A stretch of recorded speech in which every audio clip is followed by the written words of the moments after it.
Hi, I'm Tim. Welcome to Watchbox, and thanks for logging on. If you love this watch, email me at tmosso@thewatchbox.com. It's the purchase and pricing question email line from you to me and my crew for your purchase questions about this or any watch you see here on Watchbox Reviews. And today we are discussing the original Omega Seamaster Planet Ocean Chronograph as launched back in 2005. This is Gen 1 and undiluted elegance. I would even say brutality. Elegance and brutality all in one. It's like a 6.75 liter Bentley. And I realize another brand has a monopoly on Bentley watches, but this feels it without the branding. Okay, a timepiece 45.5 millimeters in diameter. It seems even larger in person, 17.2 millimeters thick.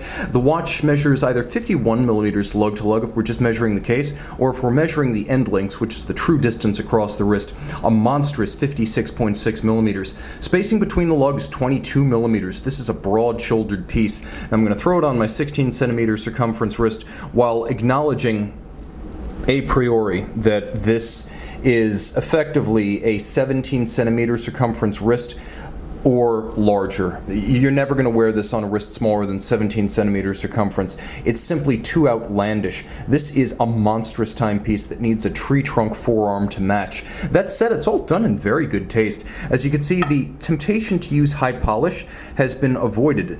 Omega going with a full satin finished bracelet using only polish on the outer faces. Now, screw fixed individual links, you can see they have a short cross section, giving this 3-link bracelet a little bit of a look of a lobster tail. Now you can see in profile, polished faces.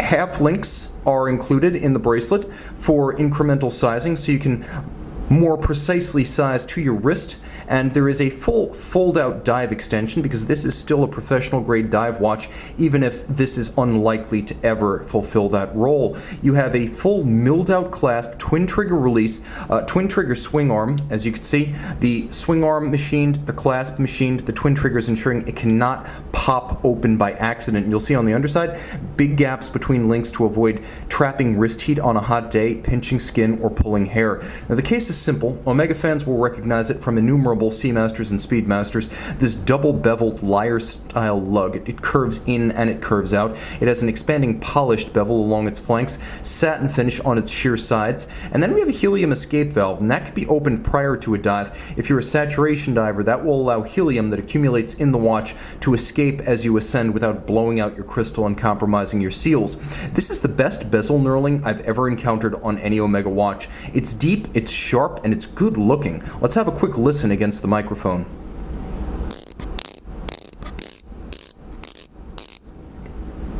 It's really vocal. It sounds great. It feels good.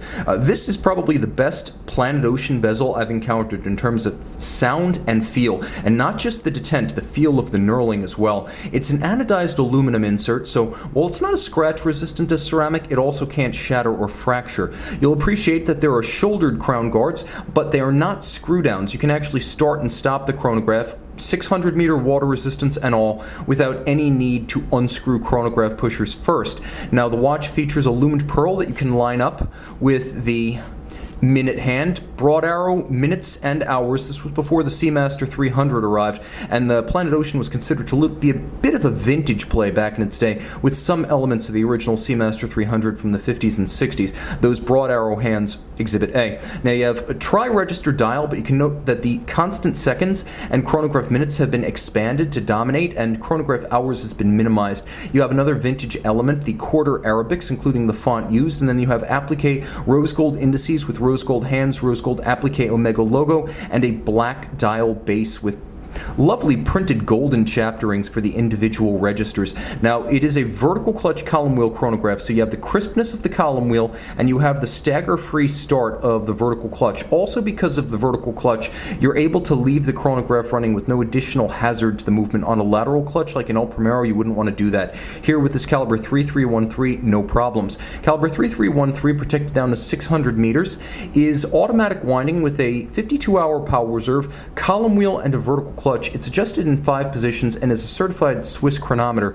It also features a free-sprung balance that's a little bit more shock tolerant and better able to take that precise 5-position adjustment and hold it in the face of bumps and disruptions. Now, the basic movement itself is a Frederic Piguet 1285, so it's a high horology, a Bausch that's used and then customized by Omega. They add extra power reserve, they add features like the hacking or stop seconds, which this watch has. There's also a quick set date function, the 52-hour power reserve is extended, and a coaxial escapement is added in place of the original Swiss lever. This is the George Daniels designed coaxial system, which is a remarkable direct and indirect impulse escapement system, and among its many horological laurels, the fact that it is probably the most advanced escapement system you can buy for under $50,000, 20 years after Omega first implemented it. Still sophisticated, and as you can see, in a watch that's equal to any occasion and any wrist size. Don't buy an Hublot or AP. This is just as sophisticated technically while offering more real diving capability and perhaps an even better take on bold gold. This is one of the most compelling red gold complicated watches I have ever encountered. Too big for me, but perhaps perfect for you. Email tmosso@thewatchbox.com. Omega Planet Ocean Chronograph.